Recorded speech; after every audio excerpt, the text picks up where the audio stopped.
Hey guys, I am Faye from Solar Flow. If you'd like to learn more about what we do, please see the description below. So this is going to be our first video that we're doing in a series of environmental energy reads. And I thought, what better city to start with than the city that never sleeps?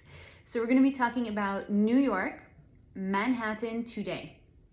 Not talking about the boroughs, we're not talking about the suburbs. All of those have their own unique energetic blueprints, but specifically we're talking about Manhattan.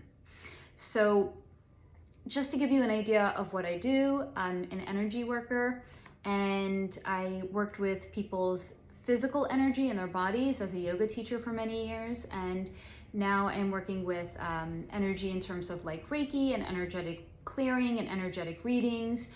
And because energy is not just what's in our body, but it's all around us as well, I'm doing an energetic read for New York, New York. And we're going to take a peek of what's going on behind the veil. So sometimes when I'm doing my channeling, I start off, I'm in meditation, and information can come in either as a feeling, so it could feel like an actual emotion. Sometimes I can see pictures or visions, or I can hear like the sounds. Like I can hear very clearly like the sounds of like Fifth Avenue and like the hum and the buzz of traffic moving in Manhattan. So when I sat down to meditate, what came in first very clearly is a sense of urgency, a sense almost of like anxiety. And it's connected very much to the environment, the seasons. In New York, there is such like robust seasons there. Like the winters are really, really cold and the summers can be very, very hot. It creates a sense of urgency for people that are living there, because in the wintertime, when it's very cold, you don't want to be outside. So there's a sense of, I got to get in from the outside. I want to be warm. And I don't want to go out because it's so cold. So it's not being present in the season because it's so cold. And then when winter passes and it's spring and it's beautiful, you really want to enjoy it, but you also know that the summers in New York can be so brutal. It's not feeling a center of enjoyment or being grounded because you know that summer is coming. It's right around the corner. And then when you're in the summer, it's so hot, you almost don't want to be in that feeling of heat. So it's again, feeling of unsettled and ungrounded because of it. And then when you have fall time, again, it's the season, just like spring, that you can really enjoy it. You want to get the last licks of it. It's so beautiful before it's winter and it's too cold again. So there's a very unsettling feeling that comes with tapping into the energy of New York, New York. There's also, because it's so small and there's nowhere to go, you have to go up, you have to build up. So there's also an unsettled kind of grounding feeling that comes with that as well, because literally you don't want to be on the ground floor in an apartment because it's noisier when you're on a ground floor, you don't have a good view, so you always want to get up, you want to be elevated. A lot of the old buildings also don't have elevators, so you literally have to go up. There's a lot of that ungrounded sensation of climbing up and going up. But also New York is a very competitive environment. So it's climbing the corporate ladder. You want to get a better job so you can get a better apartment, so you can be more elevated. It's a seeking of an elevation of status. And a lot of that has to do actually with the energy and the environment that New York is. It's that always having to go up. There's no expansion of space out, it's up. You can only go up. But because the spaces are quite small there, nobody wants to necessarily be home. It's small. You can't have a lot of people over. You don't want to be home, but again, you have the seasonal restrictions and constraints of too cold in the winter, too hot in the summer, really just enjoying two seasons. So it's a further creation of this imbalance of a grounding imbalance. And then as I kind of start to massage what that grounding imbalance feels like, you know, New York is affectionately referred to as a concrete jungle.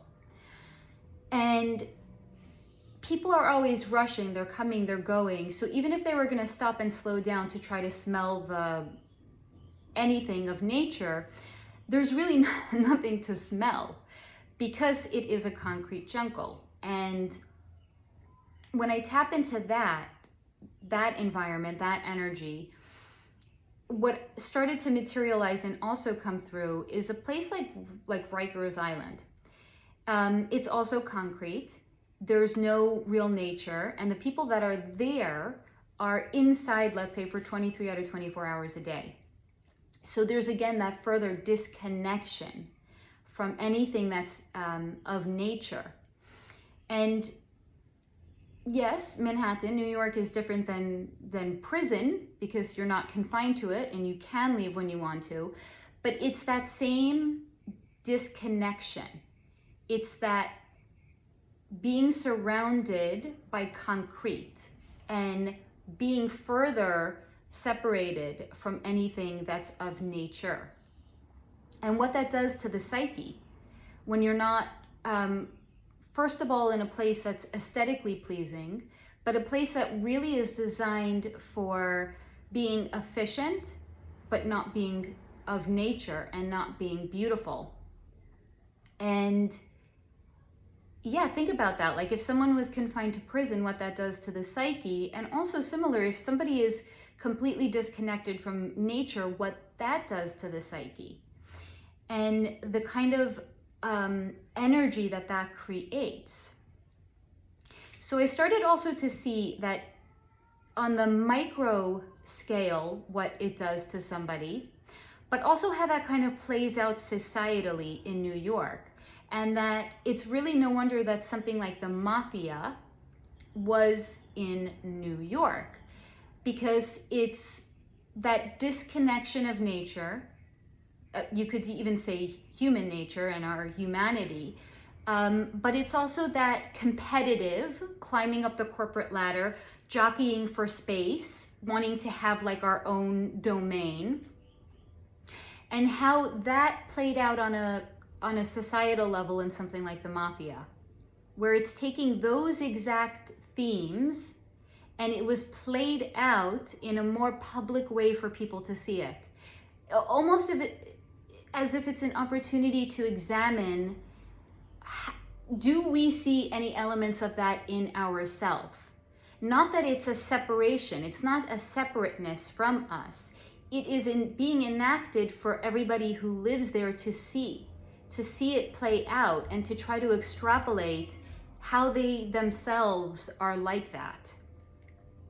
Now also, because New York was designed, again, for efficiency and not for beauty, it creates a kind of trickle effect that kind of spills over into other things as well, where we become a bit desensitized to the things that are not beautiful around us.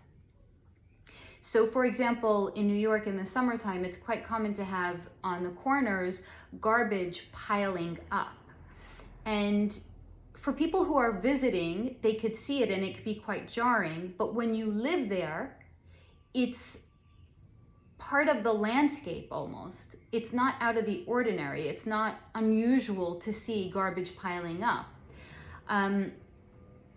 Another thing is rats in the subway.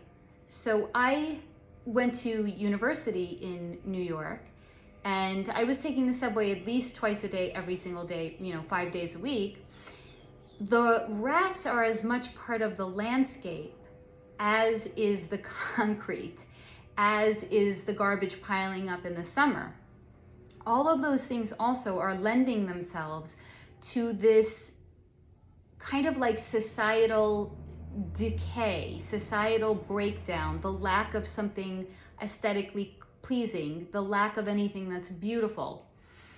And again, the subways are fantastic. They really do connect all of the boroughs. They connect you to every part of the city, every little like nook and cranny.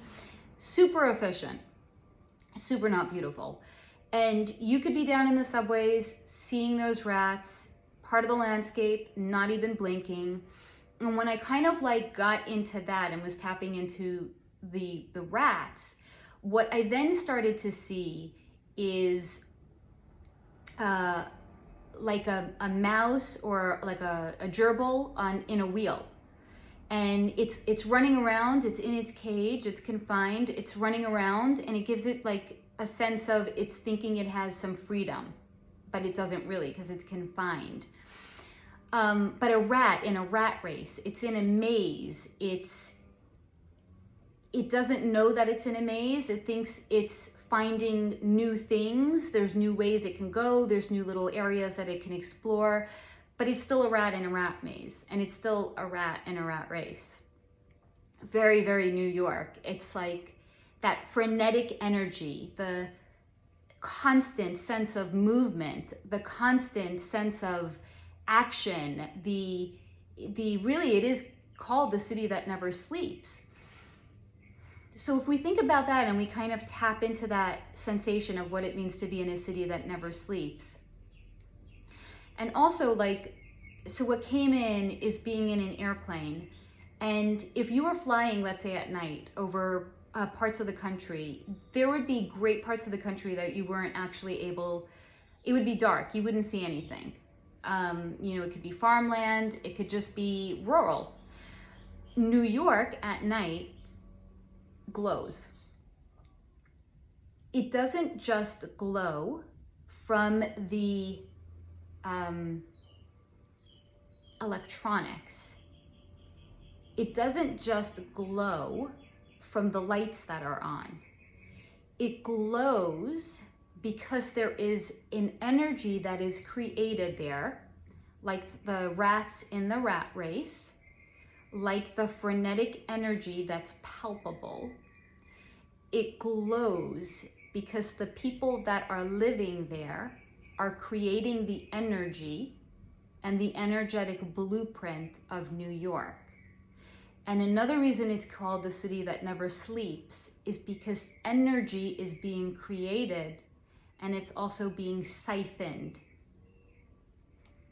If you want to learn more about that, please continue to watch my videos. I'm going to be talking a lot more about the energy beyond the veil, the things that we don't necessarily see, but are happening behind the scenes in cities all around the world. If this resonated with you at all, I would love it if you would leave a comment. Please like, please share, please subscribe, and please come back and check out future videos.